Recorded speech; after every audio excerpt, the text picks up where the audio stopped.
Welcome to this episode of the Gunman. So this video here, I'll be teaching you guys how to fix sun damaged paint. Now if your paint on your car looks anything like this, there's not much you're going to be able to do to fix it with a buff and polish. So the car that we're working on is a Ford Focus. The color is called titanium grey, and you can see the paint code there is TG. Now first we've just got to assess the damage, decide what we are going to paint and what we're not going to paint. So it turned out that on this car, the bonnet was not too bad, so I was able to sand most of it back and actually keep those blends. So I was actually able to do some sneaky little blends on that bonnet without going into the guards. That's enabling me to keep the job a little bit smaller for the customer and keep the prices down. As far as the roof goes, the entire roof will need to be painted, and I was able to do some little blends on the tops of the quarter panel pillars, or the cant rails they're commonly referred to as. I'll take you guys through how I'm going to carry out the blend later on, and as to why I'll be doing that, I'll explain that a little bit further on down the track.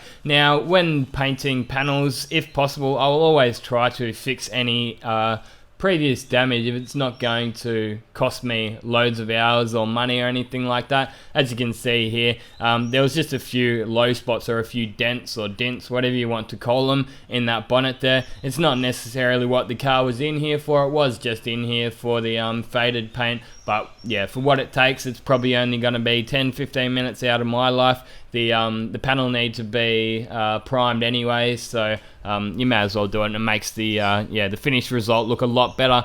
So as far as the prep work goes, you've just got to have a look and you've got to assess the damage, because everything is going to be different. As it turned out on that bonnet, I was just able to use 240 grit. No need to rip into it with any 180 or 120. If it had actually started flaking up and you lost adhesion with your clear coat, not like as it was on this one, it had just sort of eaten away and just faded through. So there was basically no clear left in spots, and especially on that roof. That roof was the worst. So I did hit the roof with a bit of 180 grit first. However, the bonnet only really needed a bit of 240 grit. And some of choosing the correct sandpaper grit can actually just be trial and error. You know, like you might get a bit of 240 grit and then start sanding and find that you get one little section, like 1 foot squared large, sanded, and then you need to go and grab another bit. In that instance, go and grab some 180 or even some 120. Start off with that and then work your way down through the grades. Sort of anything from 180 to 320 is usually fine to prime over. So the finer the better, but you don't really want to go much further than 320, or else it's just overkill and it's really not necessary for primer.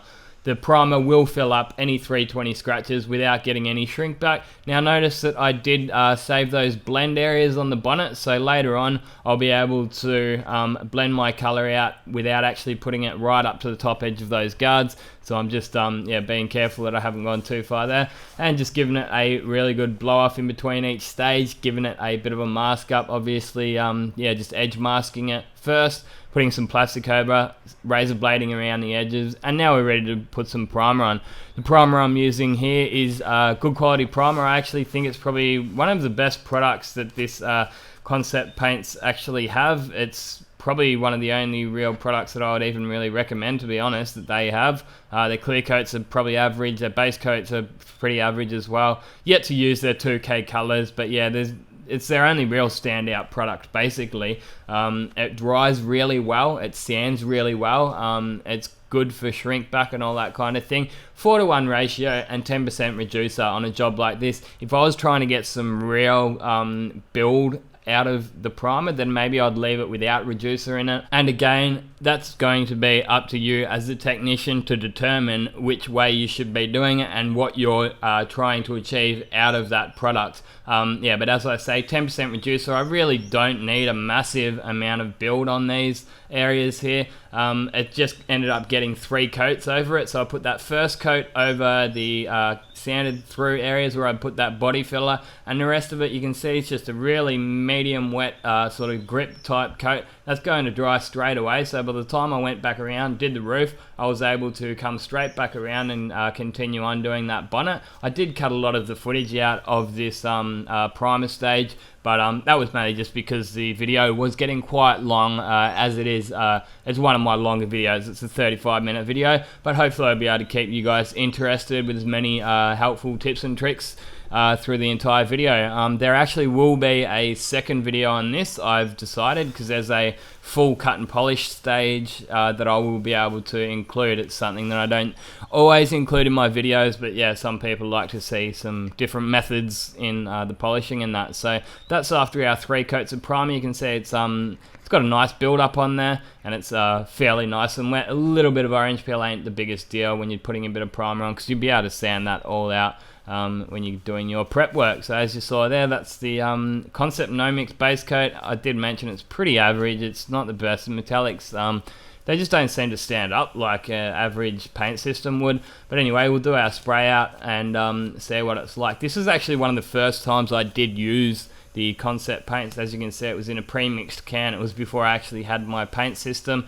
and one of the first things I noticed about it was that it was so thick, like it just about felt like your paint stirring stick before you put any thinners in it. It felt like it would just about stand up because it's so thick. And that's because it's mixed up at a 1-to-1 ratio. So 1 litre of base coat will turn into 2 litres by the time you've thinned it down. I usually try to leave it a little bit thicker. So the actual recommendations from Concept Paints is 80 to 100% reducer. So you'll so for layman's terms, it's like 1 litre will turn in anywhere between 1.8 litres to 2 litres by the time you've got a reducer in there. But yeah, all I'm doing here is just having a quick look at that colour. It's pretty important when refinishing to get that colour right. I'm not going to go very far into detail on this one. I do have other videos going a little bit further into the colour matching stages, but to be honest, it's one of those things that only really comes with experience. I just went head down ass up when I was at trade school. I learnt most of the application and preparation side of things at work, but I never really had that much opportunity to do the colour matching at work. So when I was at trade school, I just said, let me do all this colour matching. I really focused on that, and I would actually say that I'm above average colour matcher at this point, and it is an extremely important part of this trade. It will greatly vary the result, the end result. If you get the color wrong and you try blending it, sometimes you just see that blend and it just looks terrible at the end of the day. I think it's probably one of the first things that a customer or even anyone will look at when you're looking at a color. Like, you can see a color, if the color is different, you can see that from, you know, like 100, 200 meters away. Whereas, you know, if you've got a little bit of a run there, you got a few bits of dust in it, or you haven't prepped your panel properly, or even if there's a few ripples in it, that's probably something you'll see when you're up a little bit closer. But the color is the first thing you look at, so it is an extremely important part. But now I'll just give you guys a quick run through on the prep work that I'm doing. So I actually didn't even block the entire panel down. All it really needed was that section at the front where I had those couple of repairs. You know, there was no ripples in the panel before I sanded it down. There shouldn't be any ripples in after, if you're doing it properly. I get some people saying, oh, what are your thoughts on using the DAs and sanders and stuff like that to sand your primers and sand your panels down with? And some people say, oh, we prefer to block every single stage. So whether or not they're doing it wet or dry, I'm not sure. I didn't get too involved in it, but I would imagine if you're blocking for every single stage that you would be doing it wet, not dry. So maybe start with 240, 320, 400, 800, and it's a massive procedure. Whereas you know, you can just hit some primer with like 400, bang, you can paint straight over that. In this instance, I didn't do that. I did block that front section down with a bit of 240 grit on my small block, and I then got some 320 grit, sanded over the entire thing.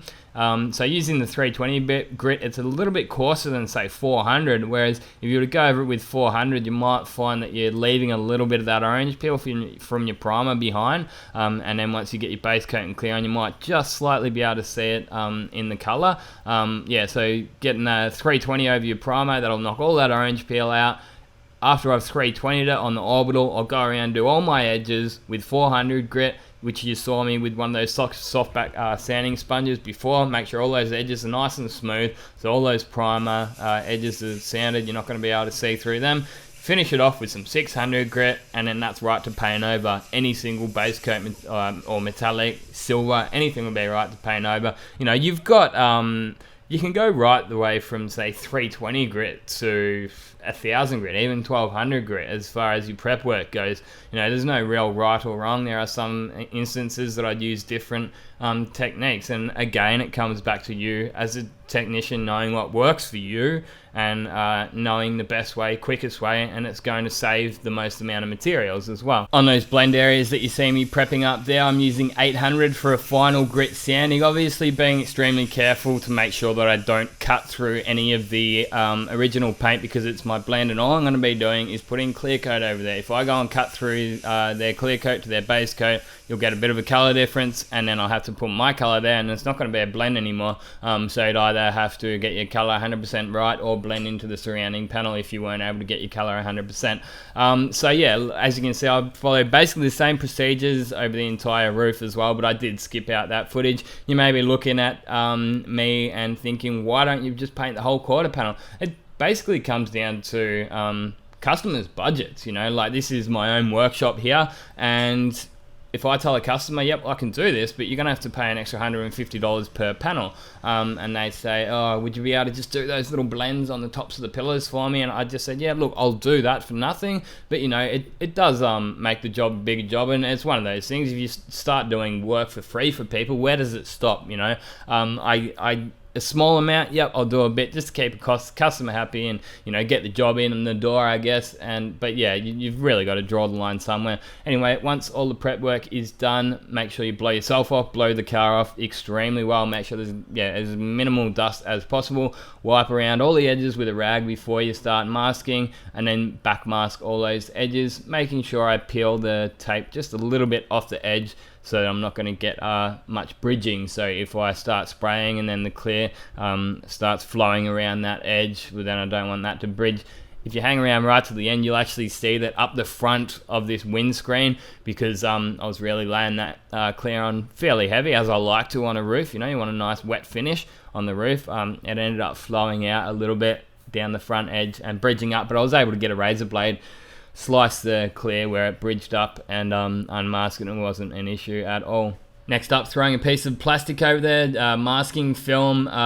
There's a couple of ways to do your masking. Well, there's actually quite a few different ways and methods of masking. The way I used to do it and the way I was actually taught to mask was with paper, and looking back on it, it was a long procedure, and it took a lot longer than what it does to just put a piece, do your edge masking, put a piece over it, and slice it out and then tape that down. Yeah, this is definitely far superior, but there was a reason that we weren't able to do it this way back in those days. It was the technology in the plastic. The plastic, if you were to paint over it, the plastic like this, you would actually end up having the paint flake off the plastic, and it would come back into your paint job. I've had it happen before, even with this newer plastic, but all it took is having that plastic sheet upside down. If you read these plastic films, they'll actually say paint this side. They've got like a treated surface on one side, not on the other side. The paint will stick to it, and yeah, I just had a car 90% masked up and had to go out into the detailing bay,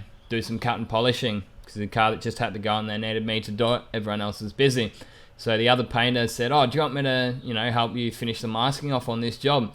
I said, oh yeah, why not? And I'll get it painted this afternoon. So he goes in there, finishes the masking for me, and sure enough, I come back from doing my polishing, had to come and start painting it, and as I got my clear coat, first coat of clear coat on, bang, all of that paint just started flaking off and landing into my fresh clear coat. So it made a real big mess out of it. So yeah, when you're doing your masking, make sure you get that plastic up the right way. Also, when you're using one of those razor blades, don't cut right through. Like, you did see me cutting around those tape areas. Like, I was just putting enough pressure on a very sharp razor blade, so just enough pressure that you'll just cut through that plastic film and not right through. I've seen, don't laugh because I have seen people do it, you'll see apprentices and they'll cut big circles around bonnets, and you know, like they'll mask an entire prime up job for you in every single area that they've masked up. There's a big gouge being cut out of it with the razor blade, so you then actually have to go and reprime the entire thing because it's a silver. So yeah, just always, no matter whatever you're doing on cars and automotive refinishing,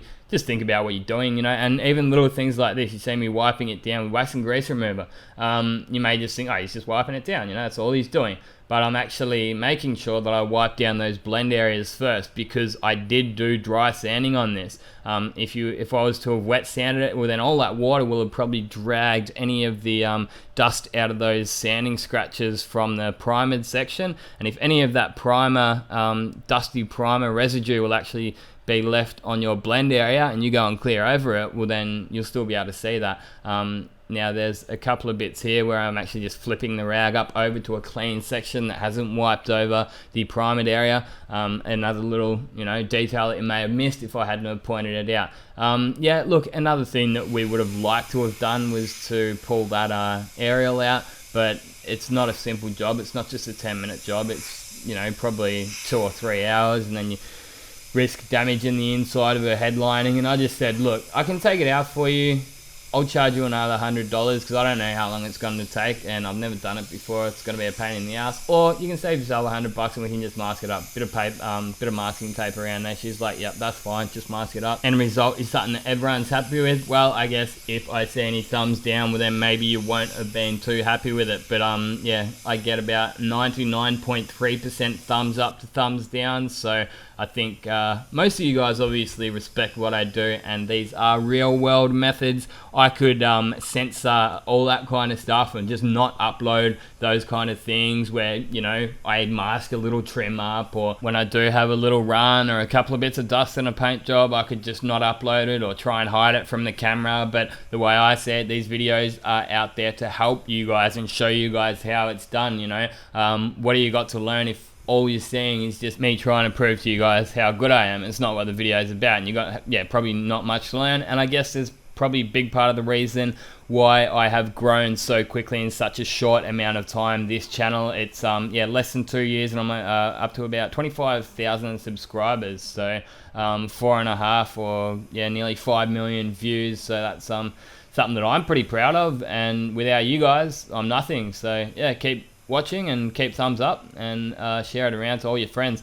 Anyway, you may have noticed the gun that I'm using is the DeVilbiss SGK, and yes, it does look quite shiny and new because this is some older footage of mine. I'm in Thailand at the moment, and yeah, basically having a bit of time off and getting the opportunity to go back through all of these older videos and edit them up. So this was when the SGK was new, and I used it for both clear coat and base coat, and it truly is an awesome gun at an amazing price. I've heard people say that they go for as low as $128. That may be US price though, because I got this one for $180, and then I did notice maybe 6 months later I had a look on eBay again and they'd gone up to $200, and that's in Australia though. So our exchange rate is quite low at the moment, and you're getting about $1.50 Australian to $1 American dollar. So yeah, the pound I think is quite high to the Australian dollar as well, but you guys will be able to figure out exactly how much it is by a quick search. I had a guy recently, I think his name was Tim Irish or something, made a comment on my video. He's obviously got a Segola, I think he's a furniture painter, and he didn't like the fact that I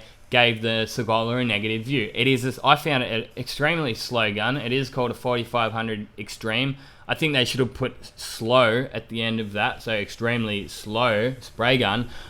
They say that it's only for use with clear coat, and you know, this gun here, like, it's a quarter of the price, nearly, easily half the price. You can use it for base coat, clear coat, you can get the 1.8mm fluid tip with it, you can use prime with it, and then you get these people that are telling me that I'm brand wise. I mean, you put that on a bit of paper, take the brand away, you know, forget about DeVilbiss, forget about Segola. Put the statistics of the kind of finishes that these guns can get, the price of them, and all the stuff down, you know, the consumption of paint, all that stuff down on a piece of paper. This gun in my hand is going to win every day. It's as simple as that. I also sensed a little bit of jealousy because I've been getting some guns sent out, and I've told you guys in previous videos that I get spray guns direct and they send some guns out just simply so that I can review them. My answer to that is, look, you're just getting a little bit jealous here because you're not getting free guns sent out. I'm not telling you specific guns are good because I got them for free. And that SGK in particular, I didn't even get that for free. I funded that myself because I wanted to have a review on some more guns. You know, I wanted to grow my channel, and I do get a lot of questions on, you know, which guns should I buy? And it looked like a good gun, and it was a good gun. The simple answer to getting guns off that company is, you know what? I've even said it in previous videos. I'm going to give them away when I'm done with them. If I don't need them anymore, they're yours, you know. I'll do a competition. I've already done that before, you know. Like, I don't need 150 guns. I've already got enough guns, but it's simply that people want to know the latest technology. So they trust my opinion. So, you know, if I can do that without putting myself out of pocket thousands of dollars, which is not like I can't afford them. I'm not like a peasant or anything that can't afford to buy myself a new spray gun. Of course I can, you know, but if someone else is able to work with me together and it's a beneficial relationship for both of us, well then why not? It'd be stupid not to, you know. Look, anyway, I try not to feed into that kind of stuff most of the time. It's just something that's on my mind today, so I thought I'd make a quick mention to it. But yeah, I know 99.9% of you guys know the go anyway, and hey, I'm not forcing you to buy anything. You know, I've got nothing to gain by saying a Segola is a slow spray gun. I've got like, what am I gaining out of that, you know? But at the same time, I can't just go around saying, this gun's awesome, this gun, every single gun's awesome. I've got to, you know, point out the good and the bad things about it. I didn't necessarily say the Segola was a total junk gun either. I did say it was well made, and you know, it is capable of getting a good finish. It's just a little bit slow from what I'm used to, you know. But yeah, that's all good, and we'll continue on with the job. You can see me doing my paint blend there and my final coat of base coat.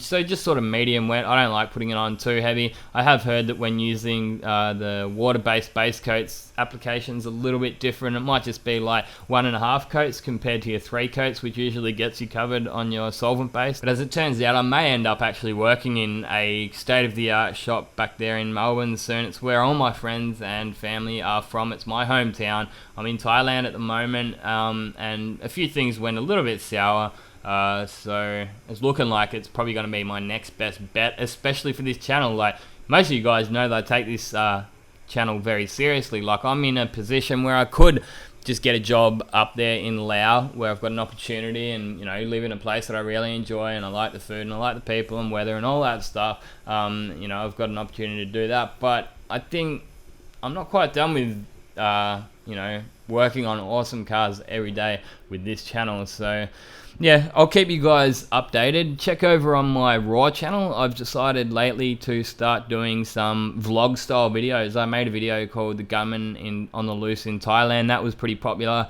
Had a few people say, you know, you should do more videos like this. So I've decided just to do some raw videos and maybe some, you know, very lightly edited videos up on my Raw channel, and every now and then do a, you know, well-made edited video log, or what do they call it, a vlog, yeah, on my main channel, just to keep you guys updated with what life's like for me. You know, it's something different, I guess. You know, when all you see is just paint.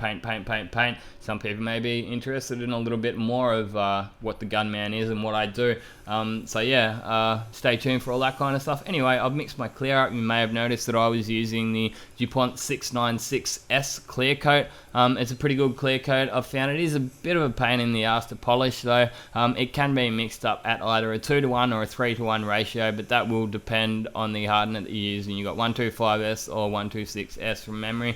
But yeah, it was a while ago I mixed this clear up. Whenever mixing any paint up, read your labels, you know, all the information that you're going to need is on the paint can. 2:1, 3:1, 4:1, whatever ratio it's going to be, it will be there, all that information. Even the kind of spray gun that you want to use, you know, you'll find most primers you want to be using a 1.8mm, whereas you know, your top coat colors and your clear coat sort of 1.2 to 1.4mm. You can even go right down to like a 1mm if you're using a minigun on some, like a touch-up gun on some wheels, or a couple of smaller panels or something like that. As far as the gun settings go on this gun, it's very easy to set up. You just open that fan right up until you've got a nice even fan. You know, you can change it. It's not like there's one setting that you have to have it set on. Open it up until you've got a nice even spray fan. Set the pressure to 20 to say 25 psi. That will change. I've noticed in the colder weather you'll be using a little bit more pressure, and in the warmer months you'd probably drop that pressure down a little bit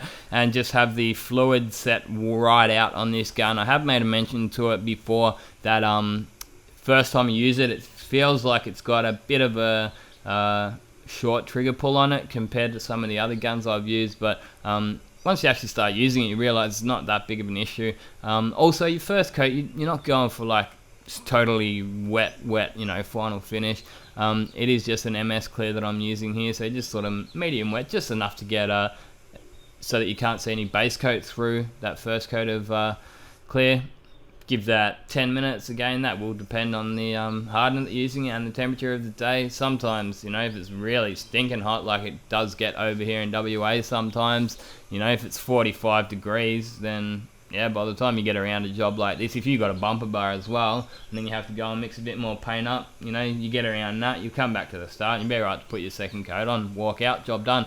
I do like to put some water down on my floor as well. I've had a few people say that they used to do that and they had blooming. Not sure if you guys know what that is, but it's more of an acrylic thing that used to make the panel look sort of milky, and you get this milky effect through it. Personally, I've never experienced it. All I do to combat any issues like that is paint my car, leave it in there for at least an hour, make sure it's tacked off enough that a little bit of dust isn't going to settle on it anyway, and at the very end of the day, I'll just crack the boot just ever so slightly, just so it's just, the door's just ajar a little bit, and if it gets warm in there overnight, any condensation won't be able to actually land on the panel, it'll just go out the door.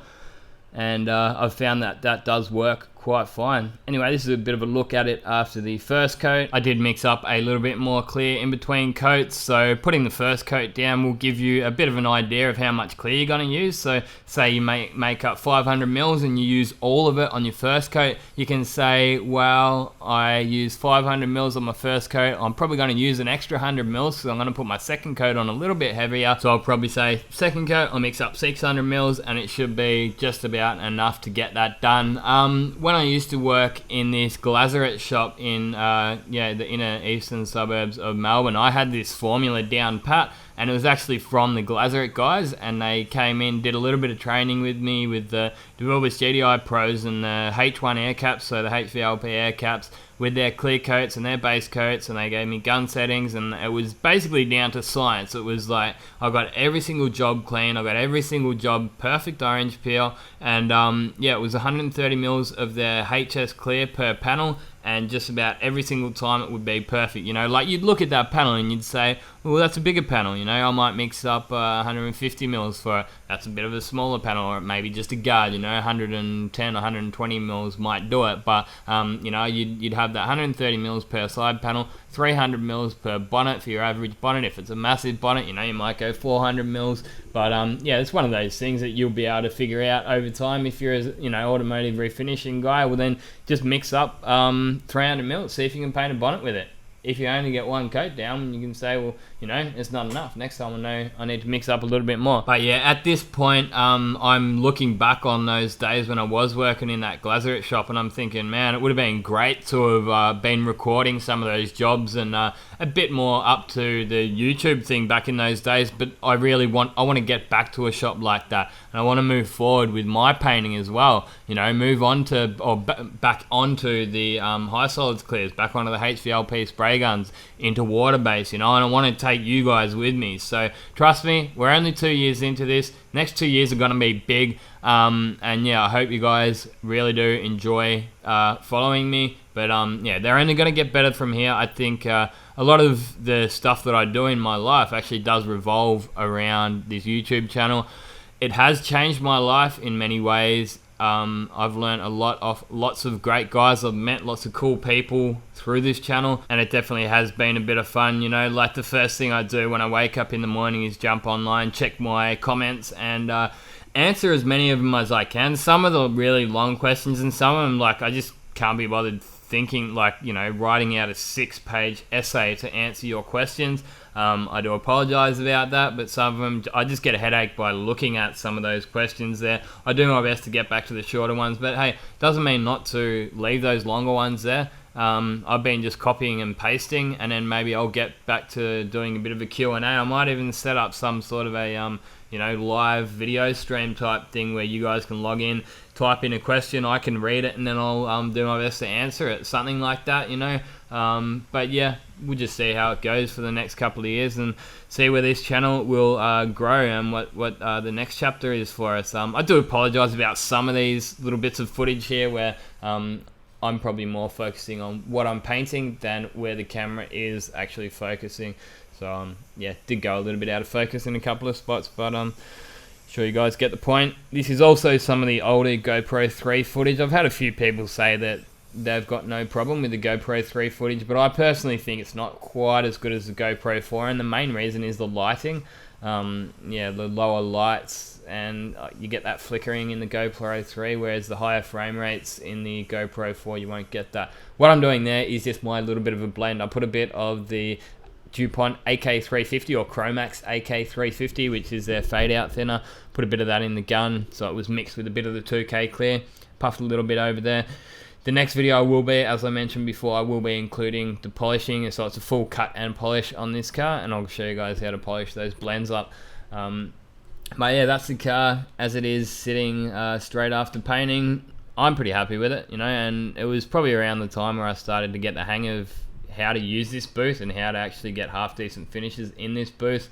Yeah, the first couple of times I used it, I didn't realize that you couldn't actually open the booth door up when you're painting, because if you do, then it's just going to suck air into the booth rather than blowing out. Most of the booths that I've worked in have positive pressure rather than negative pressure. That's just getting the hang of a new workshop at the end of the day. That's all it is. I've found wherever you go, like if you get a new job, it usually takes around a week or two. You know, usually by 2 weeks you've got it sorted. You know the ins and outs of most shops, you know, and how to use them. And yeah, another thing can be just learning a new paint system. You know, you're not going to learn that overnight. Yeah, I love the Glazeret system. I know the ins and outs of that. But then going to Standox, that took easily 2 weeks to figure out how to color match with it, and even how to get some of those colors to lay down nice, because it is different to apply. Like, yeah, paint is paint, but there is small variations in it that will yeah, make a difference to your application and how it's going to look. But anyway, I decided to leave a bit of unmasking stage in this time. I don't usually leave it in, but I made a mention a while ago, would you like to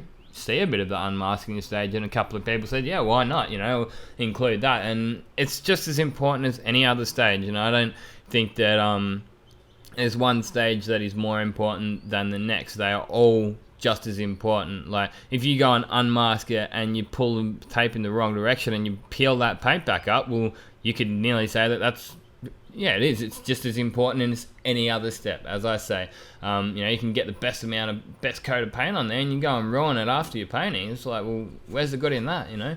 So unmasking is an important stage. Masking is an important stage, because if you get a bit of tape up on the panel that you're trying to paint, you'll find when you unmask it, you've got spots that don't even have any paint on there at all. And yeah, where's the good in that? Your prep work, that's an important stage. If you don't do that properly, you're going to be left with sanding scratches all through it. You may not sand some sections at all, and then find all your paint's going to start lifting off. Color matching, as I mentioned to before, that's extremely important. You know, it's probably going to be one of the first things that you see. A couple of little sanding scratches, yeah, you probably see them when you're closer up, but you'll see those color differences as soon first time you see the car, you know. But anyway, there you go. This is a spot here that it was starting to bridge up. I just went out, grabbed a nice sharp razor blade. I obviously made sure I did stop the unmasking stage as soon as I saw that there was some bridging, and continued once I had sliced the edge where it had started bridging up.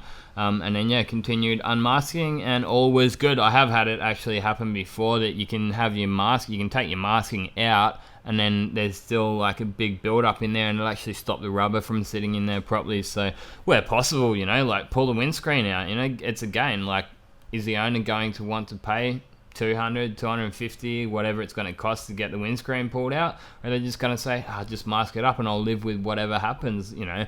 And as it turned out, it's just fine. I'd do this on my own car, you know? But anyway, that's just about going to wrap this video up. I'm going to do a quick before and after for you guys right here, so you'll be able to see what it looked like prior to me doing this repair and what it looks like now. And yeah, it's a million times better. Absolutely looks perfect. Yeah, I might or might not end up making the second video on the polishing stage if I get enough of you guys saying, hey, come on, keep going on with that video. I want to see how you did do the polishing. that'll probably be all I need to continue on it and make that next video. I've also got to make sure I get onto that MG in the background. You can see that MGB GT, the hardtop. Yeah, I've got all that footage of the paintwork of that, but I've just got to get around to editing it and doing all that narration.